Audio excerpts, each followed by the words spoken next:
Welcome to another installment of Conrad's Car Clinic, a look into the mechanical side of all things automotive on In Wheel Time. Here's Conrad DeLong. Do Conrad's Car Clinic and talk about air conditioning. I want to give some people some practical tips on how to get the most out of your air conditioning in your car. Now, this isn't the mechanical most. It's how to get the most out of while you're sitting behind the wheel and things that you can do. You know, as the weather conditions are starting to change and it's starting to get hotter and hotter as the days pass by, with the rise in temperature, your car's air conditioning system is going to have to work out a little bit harder, so you can do a few things to increase that for better cooling in the car. The car's air conditioning system can really only reduce the cabin air temperature by about 40 degrees on average. So, you know, in a 110-degree day, you're probably only going to cool the cabin down to something in the 70s. You know, so don't get carried away thinking that you can turn it into a refrigerated interior of the vehicle. One of the other things to realize is when you park your car, the interior of the car, depending on where you park it and some of the things you do for it, can get up ahead or north of 140 degrees Fahrenheit on a hot summer day sitting out in the sun. So there's some things you can do to help your AC system operate optimally. One of the things is park smart. You know, find a place that you can park that may put some shade on the car, especially later in the day. Maybe when you park it first thing in the morning, you're not in the shade, but if you kind of pay attention to the angle of the sun and some of the trees that are around late in the day, if there's some shade on the car, that can help cool the interior of the car when you get to it. The other thing is you can put some of those, basically what looks like the aluminum foil sunshades in the windshield, because the more sun load you can take off of the interior of the car, you can keep that interior temperature a little bit lower. You know, one of the other things you can do is change your cabin air filter on a regular basis. By changing that cabin air filter, it not only takes the debris and dirt out of it, but as that filter fills up with debris and dirt, the air flows through it slower.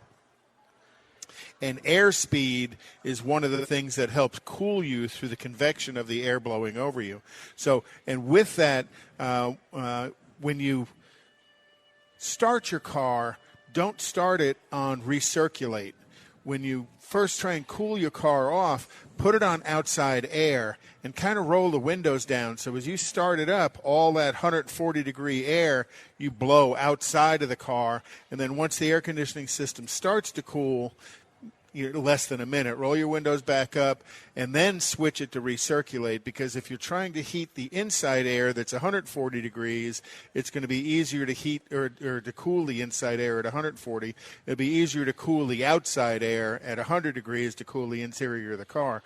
So you want to switch to recirculate once the interior of the car begins to cool, but that initial 3, 4, 5 minutes, leave it on outside air to help cool a little bit better. And then you want to kind of pay attention to how you accelerate from a stop.